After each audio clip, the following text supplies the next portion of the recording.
10:30. So we'll go ahead and get started. On a technical note, I probably will turn my camera off from time to time, especially if I seem to be facing an internet problem. There's nothing worse. Well, maybe there's something worse, but when you're teaching one of these things and a message flashes up on the screen saying your internet connection is unstable.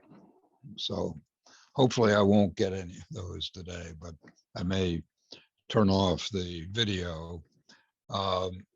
As Larry asked, and I think it would be better if you would all mute your microphones during the presentation.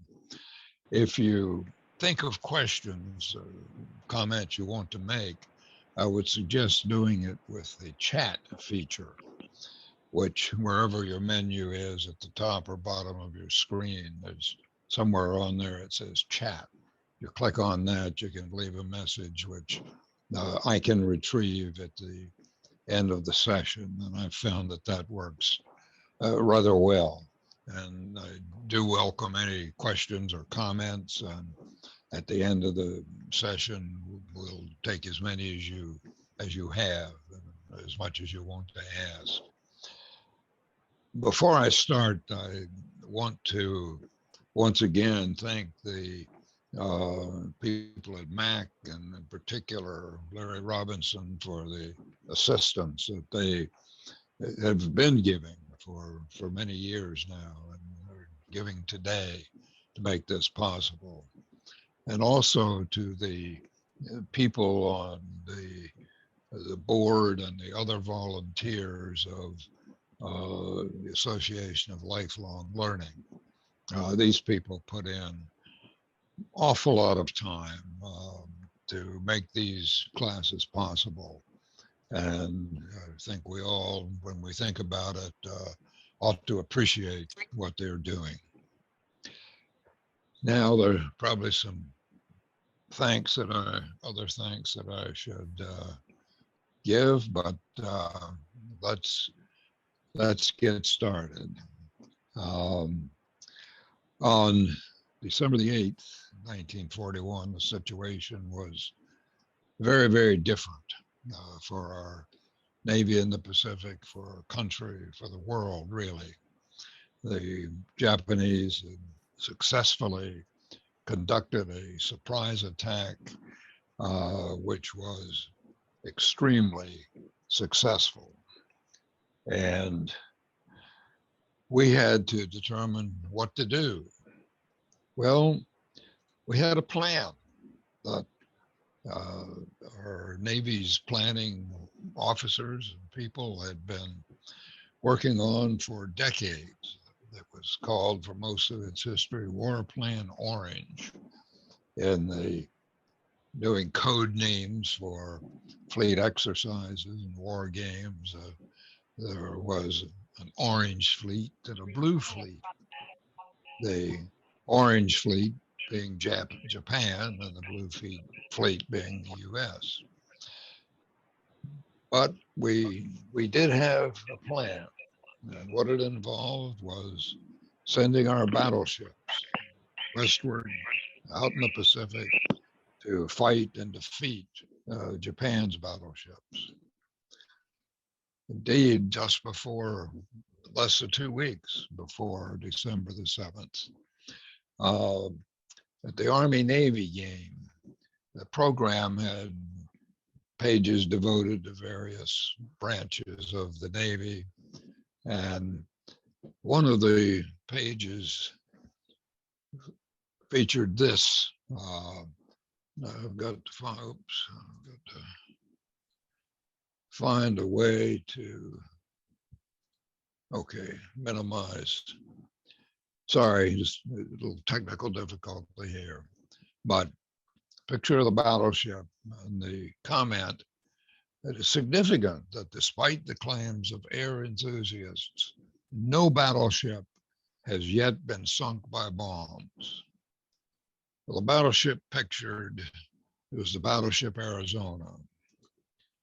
And in less than 2 weeks, the battleship Arizona was hit by a bomb, which did incredible damage, which almost blew the ship in half, which killed the majority of its crew. And that battleship was gone forever. Other battleships were either sunk or badly damaged.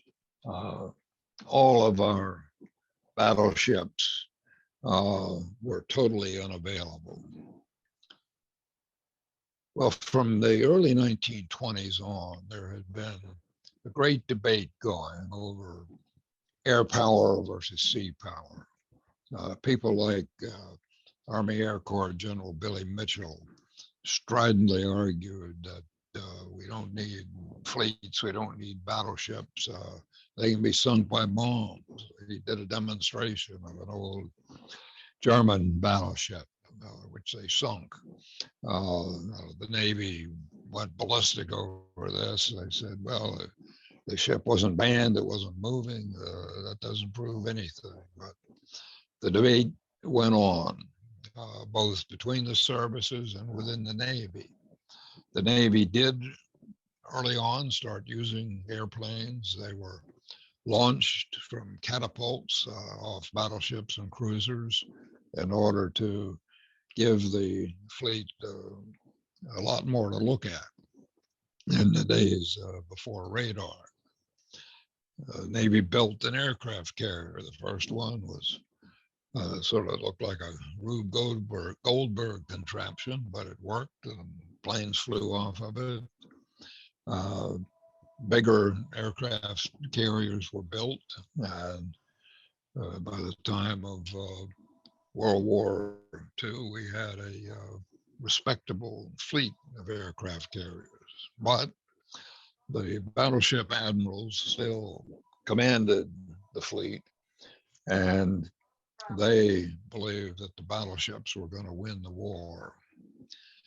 Well, after Pearl Harbor, some people were saying, well, these ships were tied up in port. That doesn't prove anything. They need to be, they can maneuver at sea. Well, very shortly after Pearl Harbor, Britain's brand new battleship, state-of-the-art battleship, Prince of Wales, was operating off Malaya without air cover. The Japanese found it, they bombed and torpedoed it and its accompanying warships and sunk the Prince of Wales. So much for the argument that if a battleship is moving, it's not going to be sunk. But we did have aircraft carriers.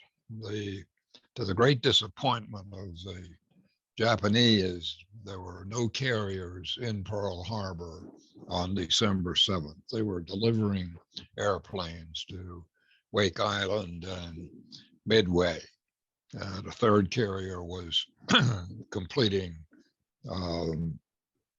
repairs on the West Coast.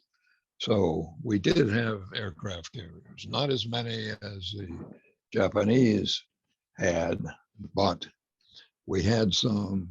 More important, we were building more. We were building more warships of every type. President Roosevelt, from the mid-30s on, was very anxious to build up our fleet. He and the other people who I call internationalists, and many of them were Republicans, saw a great danger in Europe and realized that it was going to be hard for us to avoid it. So we had a shipbuilding program. In 1938, Congressman Carl Vinson from Georgia got a major shipbuilding program through Congress. A lot of it, the support, I'm sure, based on congressmen being told that there were various industrial facilities in their districts, which would produce goods that could be used on these ships. But however they made the sausage, they did make it, and we had an awful lot of ships under construction at the time of Pearl Harbor. Heavy cruisers like the Baltimore, and indeed the city of Baltimore became one of the major centers for shipbuilding, steel making. Our industrial might was already being put to good use before Pearl Harbor. Now, this is a picture from, I think, 1944 of aircraft carriers in the Pacific Atoll of Ulithi. This picture would not have been possible in 1944 were it not for the shipbuilding program. Several of these were already under construction at the time of Pearl Harbor. So we weren't totally ready, we weren't completely ready, but we were making a lot of progress toward being ready. But in the meantime, the Japanese had moved throughout much of the Pacific. They were continuing to move. Our fleet was still under the command of Admiral Kimmel, who was removed shortly after Pearl Harbor, since he had been in command and his forces had totally failed to detect or to be properly prepared for an attack by Japan or anyone. Well, one thing that Kimmel decided to do was to try to protect Wake Island. Now, this isn't a great map, but you can see there's a U.S. and Hawaii. Wake Island is rather far out in the Pacific, and also is close to the Japanese islands that they had taken from Germany in World War I and were starting to fortify. It was deemed to be much in our interest to try to protect Wake. Wake is a very small place. I've been there once, and I tell you, you can see the totality of Wake Island in a very short period of time. As you can see, the airfield takes up the longest stretch of land that's there and goes from shore to shore. But Wake Island was defended by a few Marine aircraft and a Marine detachment that manned coastal guns and was ready to do whatever they could to throw back an assault on Wake. This man, then Major James Patrick Devereaux, commanded the Marines. He and his troops turned away the first invasion attempt. I think it was the only invasion in this whole massive movement on the part of the Japanese that was defeated, at least at first. But while the support fleet was on its way to try to bring more planes and more troops, the Japanese tried a second assault. And this time, Devereaux's troops were not able to fight it off. The Japanese captured the island. The troops became prisoners of war.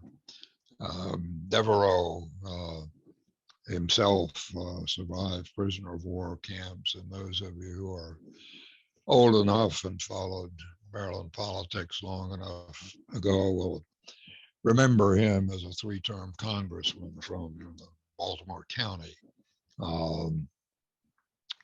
after he came home from the war. The Marines fought very bravely, but they were totally overwhelmed, and Wake Island fell, and the force that had been sent out to relieve them had to head back to Pearl Harbor.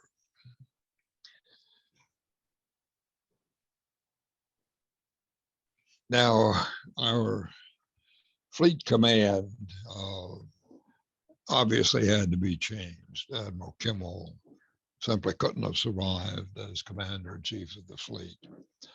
A new commander was picked pretty much by President Roosevelt. His name was Ernest J King. King was a longtime naval officer. He had been in surface ships, but fairly late in his career decided that there was a great future in aviation. And he took pilot lessons, became a pilot.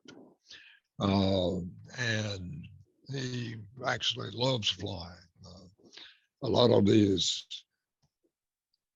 senior officers who became aviators didn't really become pilots.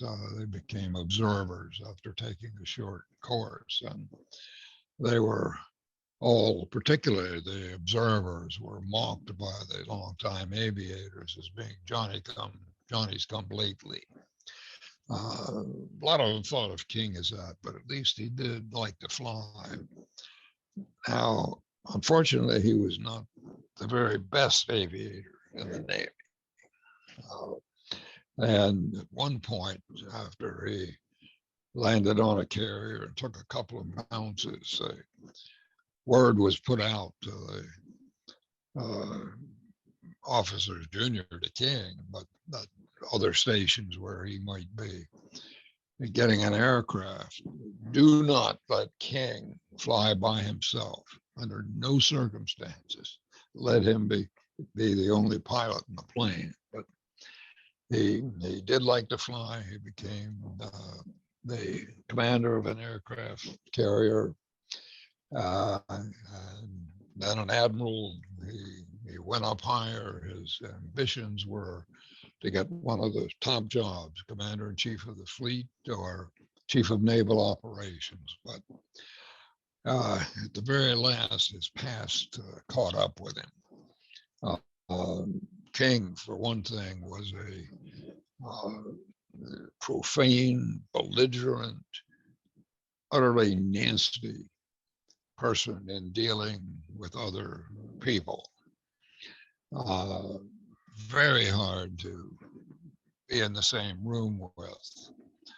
At one point, it was at a meeting at the White House with President Roosevelt and some others. And when King left, one of the participants who had never met him before sort of looked at President Roosevelt wide-eyed. And Roosevelt chuckled and said, "Yes, that man shaves in the morning with a blowtorch."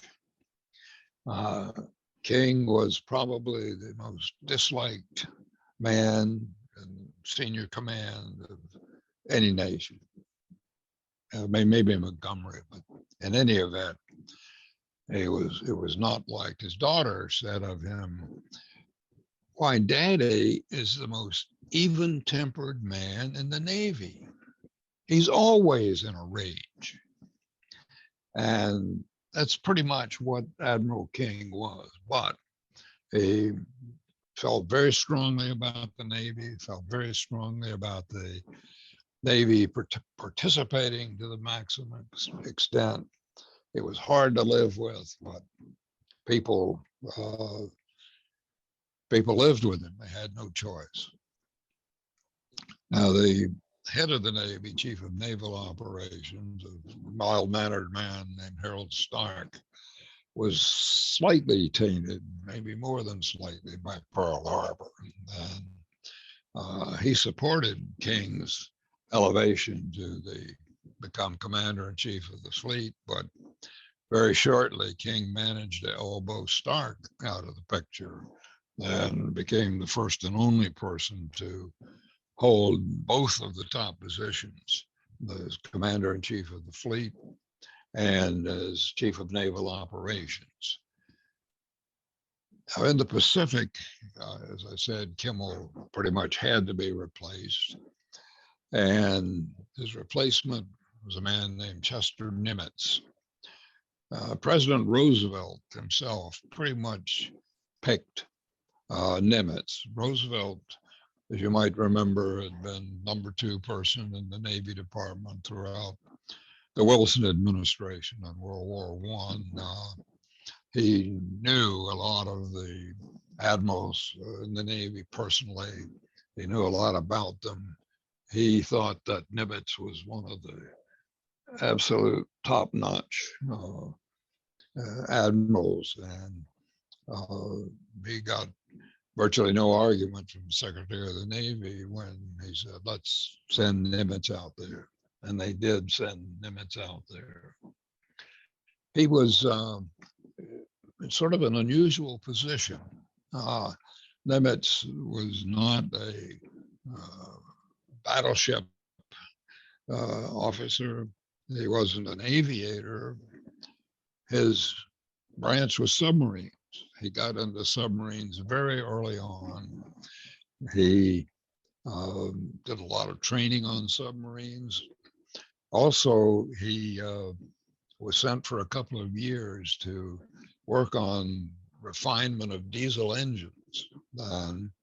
Nimitz himself made a lot of the changes in diesel engines that made them much more efficient and much less dangerous than the engines of the World War I submarines. He rose up, he got one of the major commands of the heavy cruiser Augusta, which went on a mission to Japan. So he had personally seen something of Japan and the leaders of Japan.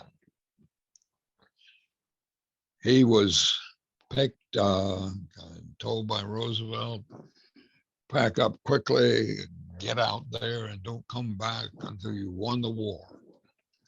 Nimitz took a train across the country dressed in civilian clothes. Almost no one at that time knew who he was. Although one sailor saw him on the train and said, "You're Admiral Nimitz, aren't you?" He winked at the sailor and said, no, don't tell anybody that story. But he got out to Hawaii on Christmas Day, 1941, found this horrifying sight of sunken ships and rescue operations going on. He took over on December 30th. The change of command ceremony was held on a submarine. For a couple of reasons. One, he was, after all, had a submarine background that seemed appropriate. But the other reason was that while they were usually held on battleships, there weren't any battleships that were in shape to host a change of command ceremony. There were no battleships left that were capable of operating. Now, the question for Nimitz and for others involved was, what can we do in the Pacific? And they all recognized there were some serious problems. And the first one was that even before the war, when the British and American staffs that had secret meetings, and Roosevelt and Churchill met Newfoundland on ships, they came to the decision that if the U.S. got in the war, there would be a Germany first plan. That Germany was by far the most dangerous adversary, that maximum effort would be put in against Germany, then do as little as possible in the Pacific. And there were some great challenges. Distance. This little arrow shows the distance across the United States. The distance to Hawaii from the U.S. is the same as clear across the United States. At that point, you're only at Hawaii. You're going to Japan 3 times the distance to get there. Well, that wasn't going to happen immediately, but getting to Australia and New Zealand to help supply them, to help them stay in the war, to help them fight off an invasion if the Japanese chose to invade them. This was a long way to bring goods, and a lot of stuff had to be brought. And to do that, it would take a lot of oil. Fortunately, the Japanese had chosen not to attempt to knock out the oil storage facilities, or what were called tank farms, at Pearl Harbor. This just shows a few of the tanks. There were dozens of them around. If the Japanese had managed to set most of those on fire, the fleet would have been in terrible shape, because it would have taken probably at least 6 months, maybe more, to build up enough fuel in Hawaii for the fleet to operate. And for the fleet to operate out of Hawaii took lots of oil. And you didn't want the ships to have to run out and do an attack and then run back to Hawaii just to get oil. So we had tankers in the Navy, they're called oilers, which carried huge amount of fuel, and which at sea, and what was then a very new tactic, replenish the ship's oil supplies. Some of you have heard me tell this story before, but when I was a Naval ROTC midshipman on a midshipman cruise,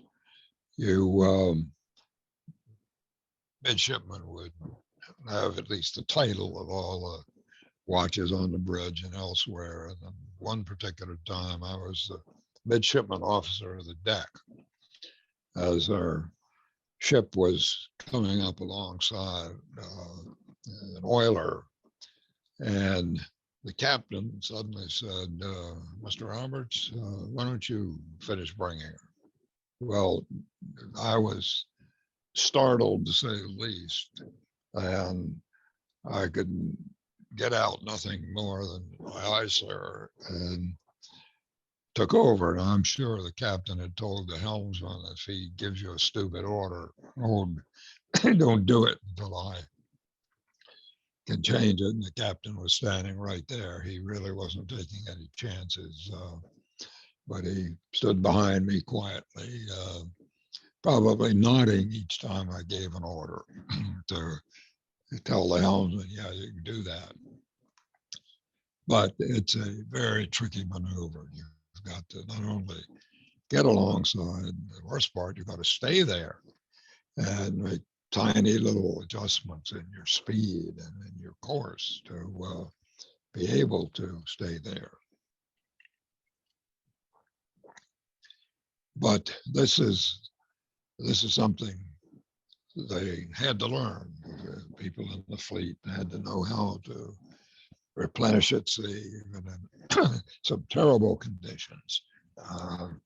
If a ship was about to run out of oil, they really didn't have any chance but to go beside an oiler and fuel up. But we at least had some oil in Honolulu. We had the bare minimum number of oilers to support the fleet, and we had a lot of ships left that weren't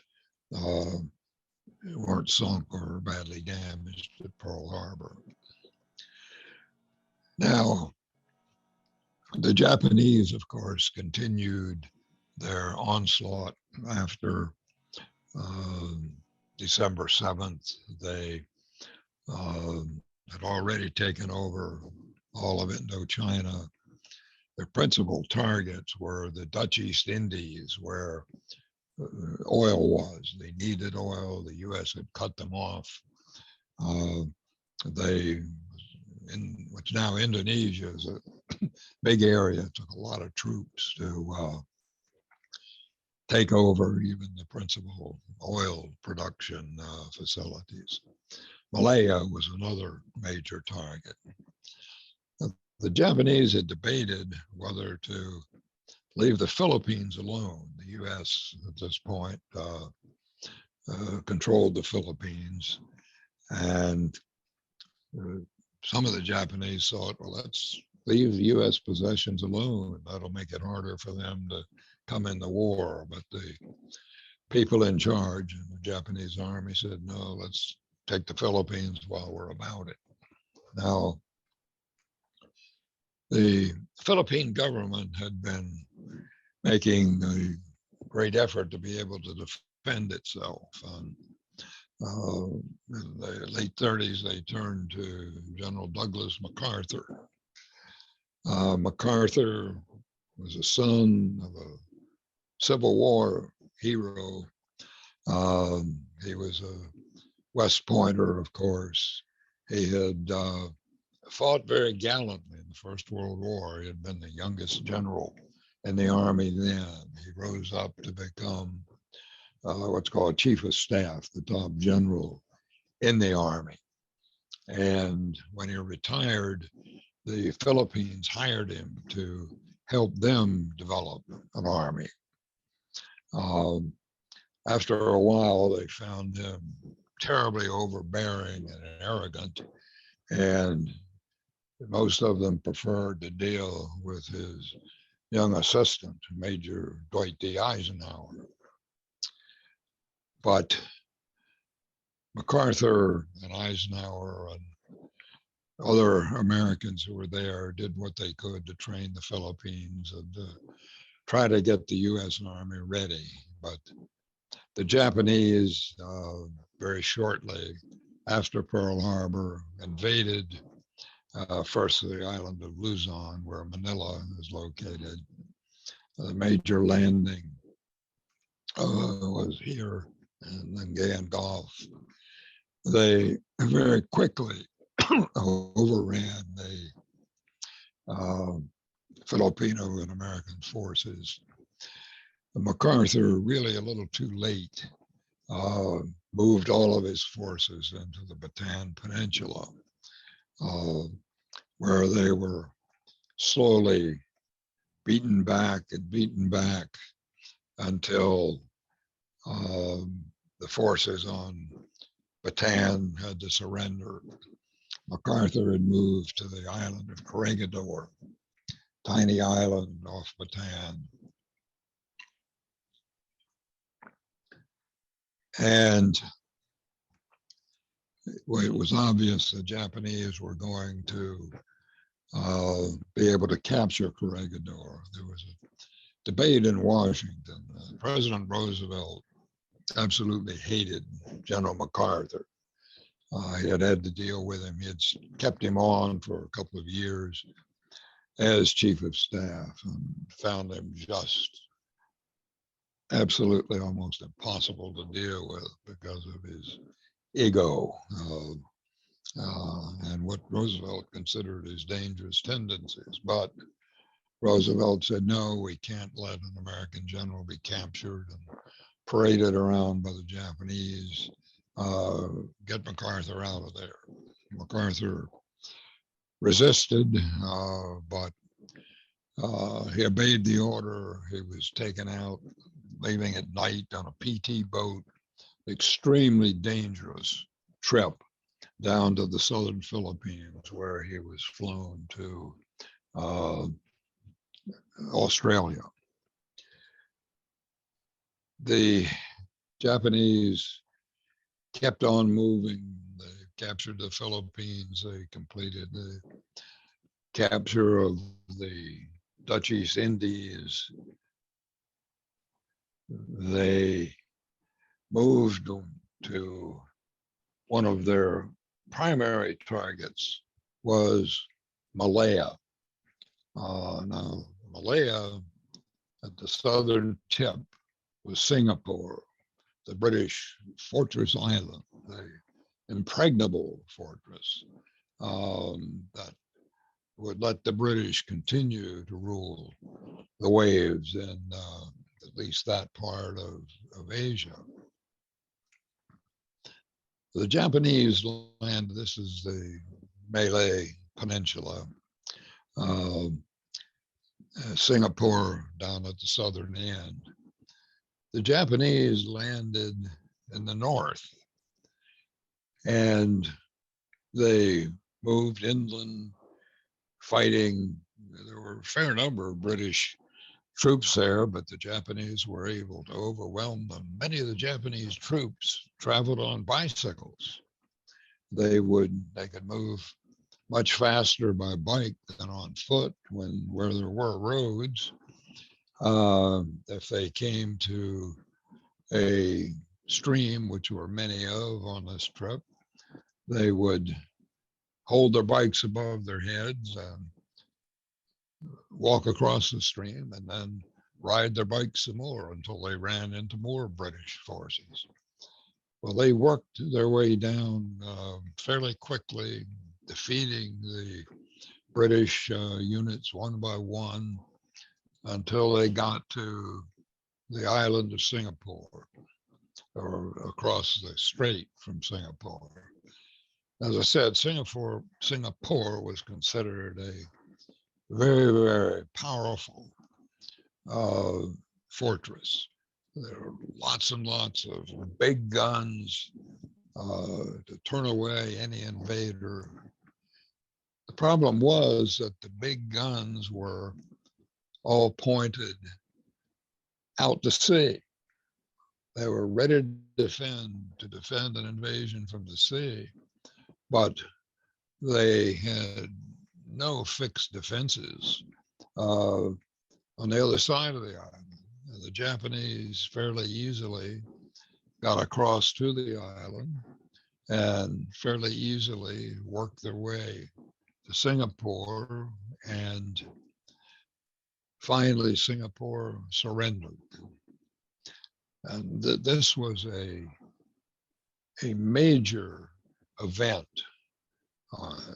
particularly in Asia. Here, the British had been looked at as the most powerful force around. Singapore had been looked at as their crown jewel of their colonial empire in Asia. And now these white men from Britain had been defeated by Asians.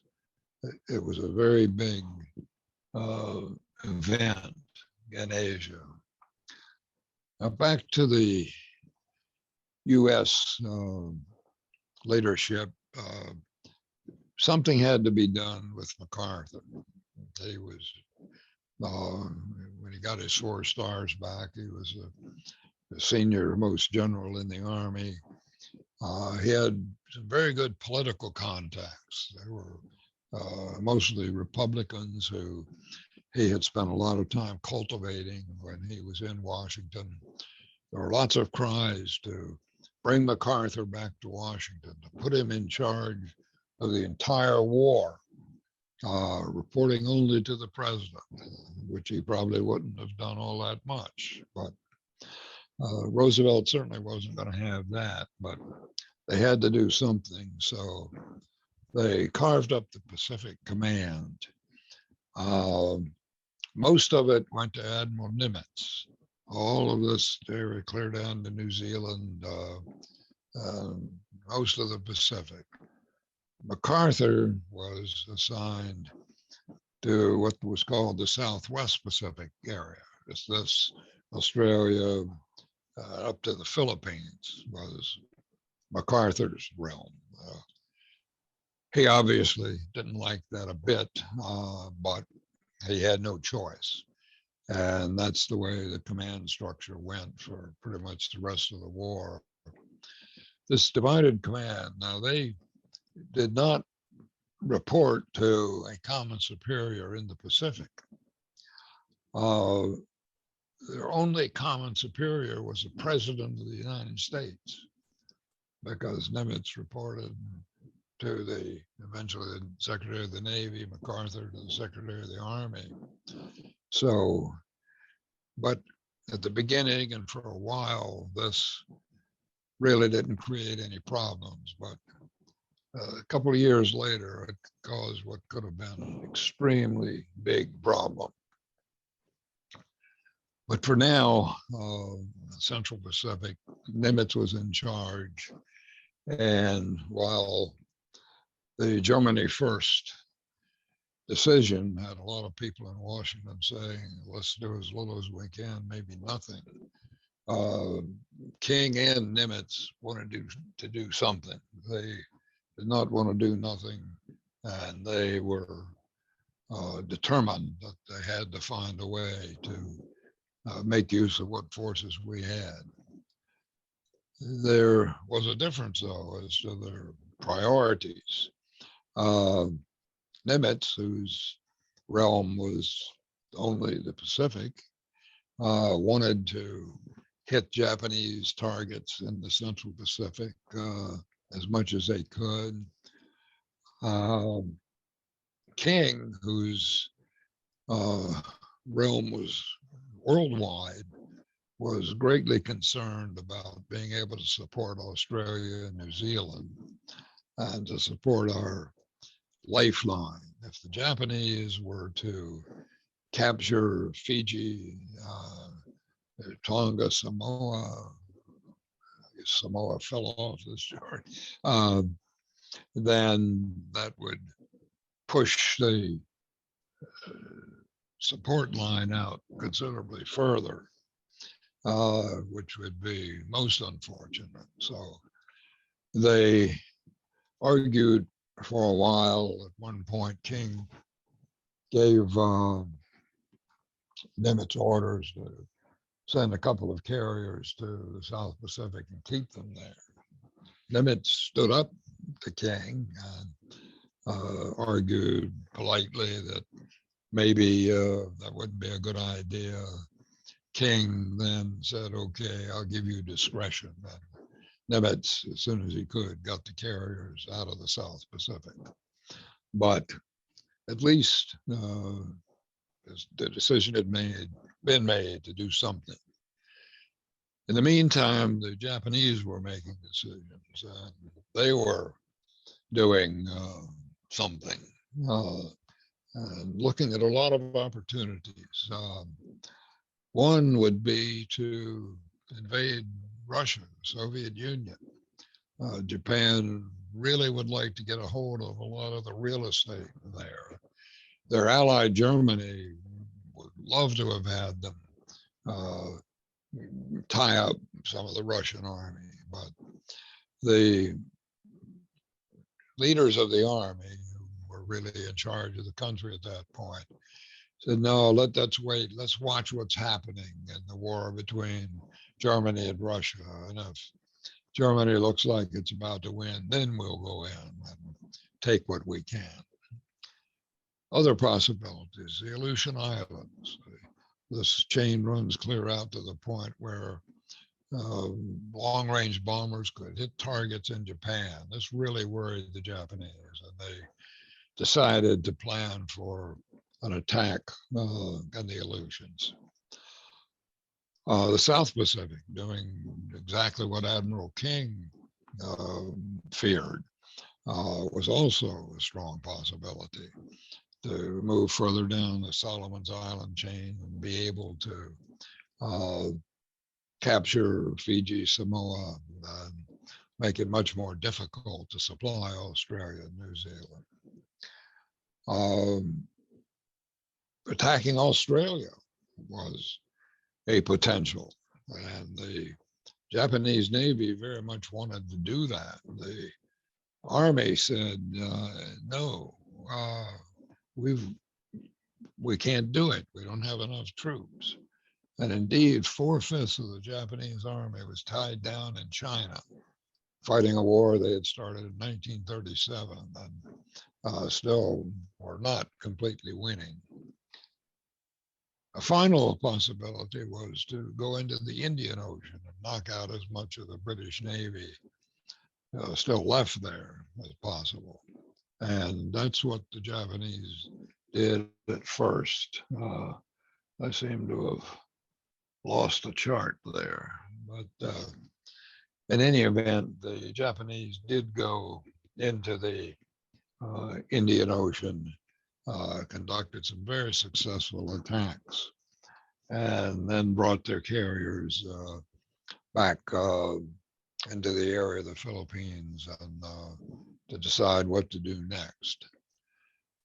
Nimitz decided to do something next. He decided to attack some targets in Micronesia, the islands Japan had seized from Germany.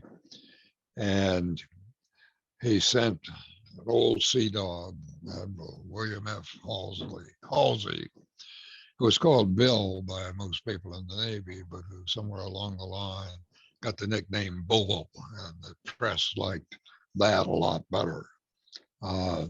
Halsey was another late in life aviator. In fact, he, I think, was the oldest person to ever successfully complete flight training at Pensacola. He was sent there to become an observer. Somehow he managed to talk his way into going through the regular pilot course. He did it. He couldn't see well without his glasses.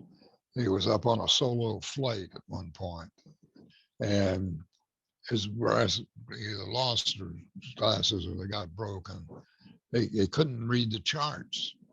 And so he started looking around, found highways, railroad lines, and found his way back to Pensacola that way. But he did complete training. He became the commander of an aircraft carrier and became an admiral, and by this time was in charge of all aviation in the Pacific Fleet. Well, Halsey took his forces to Micronesia, the Gilbert Islands, which the British had held but were captured early on by the Japanese, and the Marshall Islands, and in particular the atoll of Kwajalein were targets. The fight against the Japanese in the South was not very successful. Well, they didn't find many targets. They had very bad weather. Halsey himself commanded a group with the carrier Enterprise that had a lot better weather and a lot better luck. They found some targets. They attacked planes on the ground, ships. They sunk some ships. In the end, though, they really didn't do much to affect the Japanese war effort. That was like a pinprick to the Japanese, the attacks. But they did a tremendous amount for the morale of the U.S. Navy, particularly the flyers. The ships shuttled flyers off back and forth, attacking these targets. On the way back to the Enterprise, the Japanese finally mounted an attack and sent some bombers after them.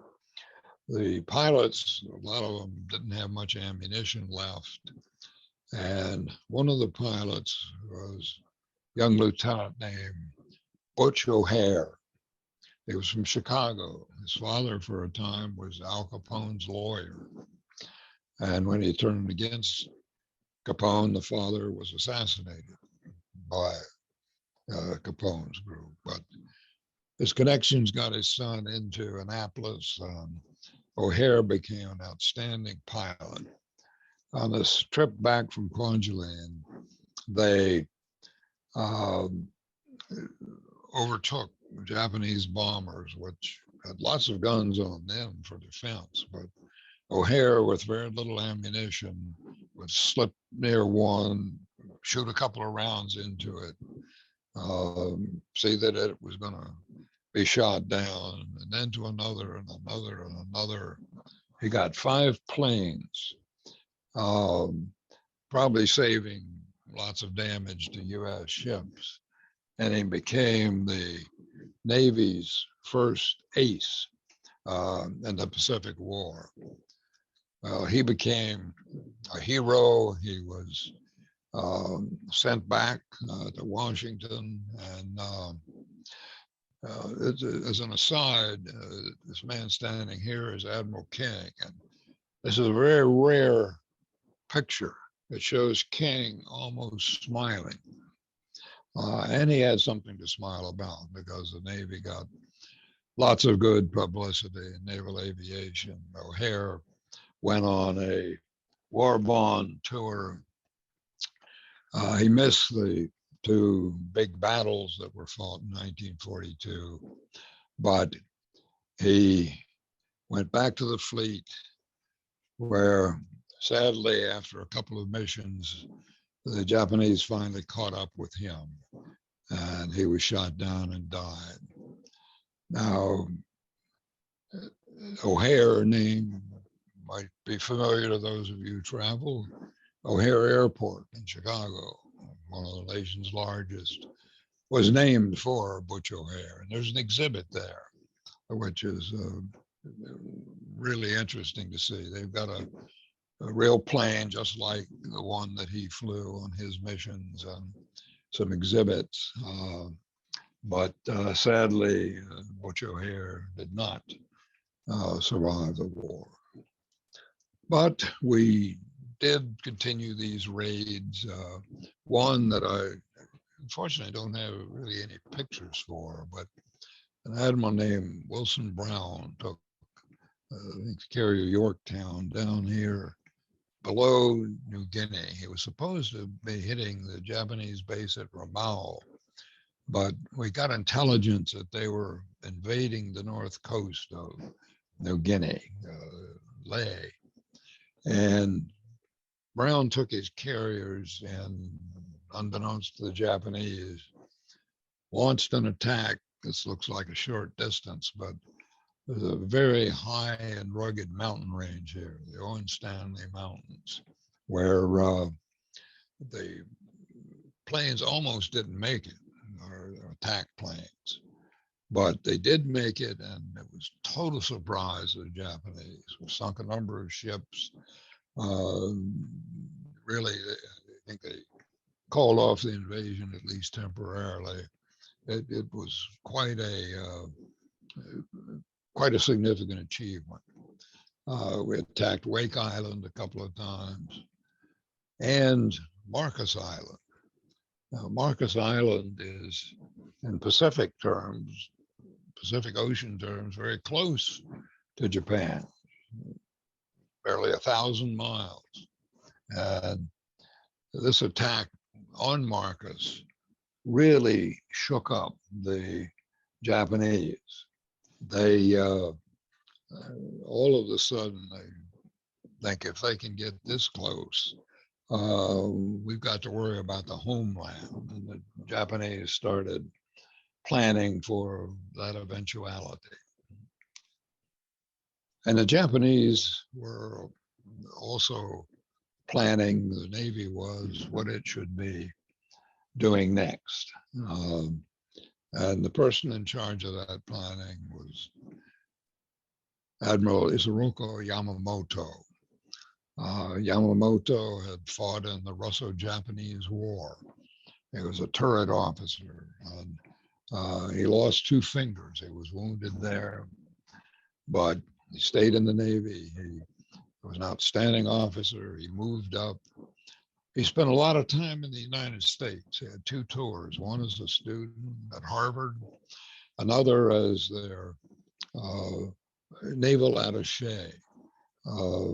Every naval nation has a naval attaché whose real purpose is to get as much intelligence as he can, but he's a part of the embassy staff. And Yamamoto learned an awful lot about the United States and an awful lot about our capabilities and our industrial might.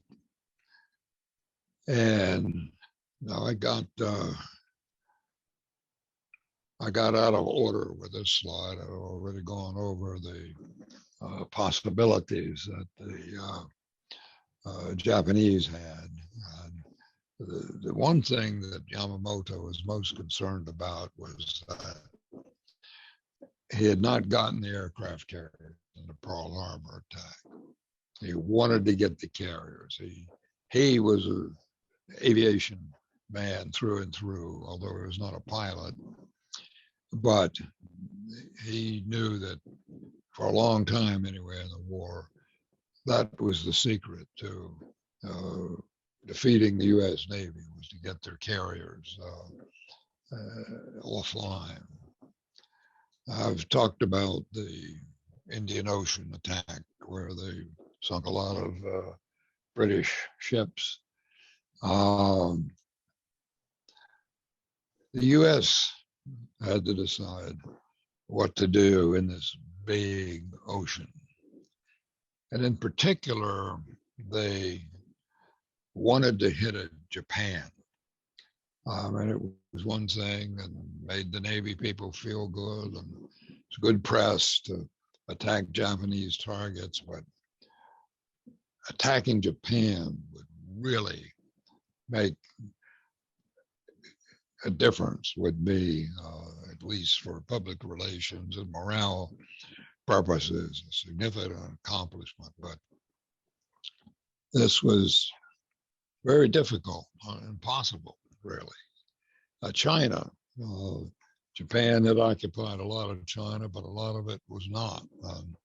We were free to use airfields there, but we couldn't use the sea to supply those airfields. The only way we could get planes there, get fuel, bombs, was to fly it over the Himalayas, which is extremely difficult. And it was decided that we just couldn't pull that off, at least at that time, get enough planes and enough support to attack Japan. So where else can you come from? Hawaii, Midway, too far away.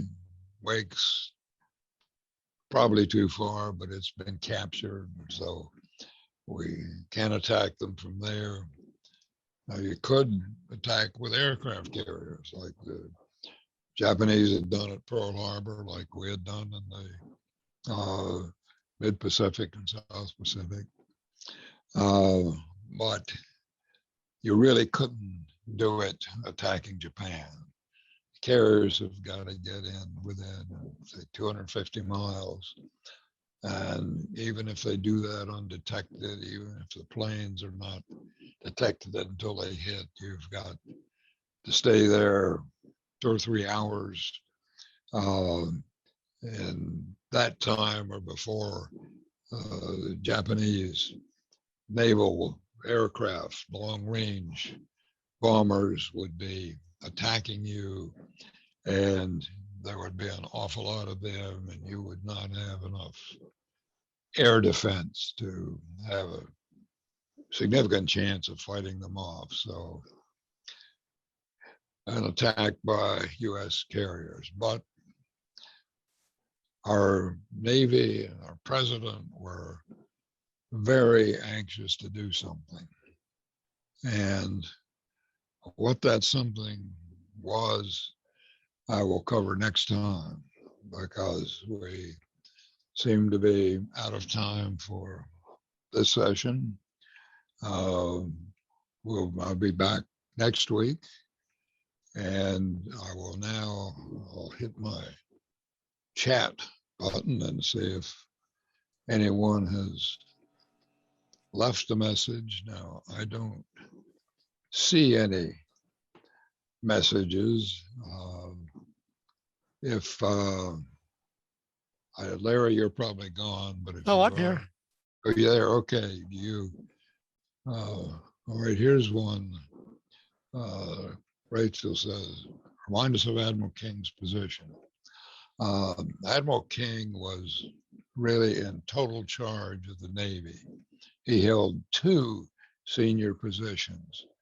He was commander-in-chief of the fleet, which means all of the ships in both the Atlantic and Pacific and anywhere in the Navy reported to him. And also he was a chief of naval operations. He ran the Navy administratively. Much of the Navy shore establishment reported to him in that position.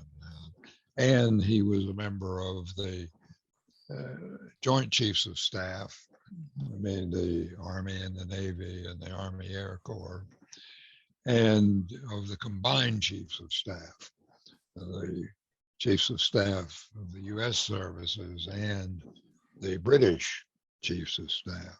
And he spent a lot of time with the president, with the other chiefs of staff. He was a very important person in World War II. It didn't make him any less obnoxious or any less despised as a person, but he was very powerful and he got a lot done. Any other questions or comments? Would welcome any that you have. And here, I don't know if that dings means yes, there are more questions, or I think there's people leaving. Or shut up, Mike. I think it means, yeah, Larry says people are leaving. So, okay, well, then that sounds like it's time for us all to leave. I have enjoyed having you here. Melissa, it's good to see you, at least. Hello. To have you here, and it's good to have all of you here. I enjoyed it. I will see you then next week, same time, same station. Thanks, Mike. We'll all be back next week.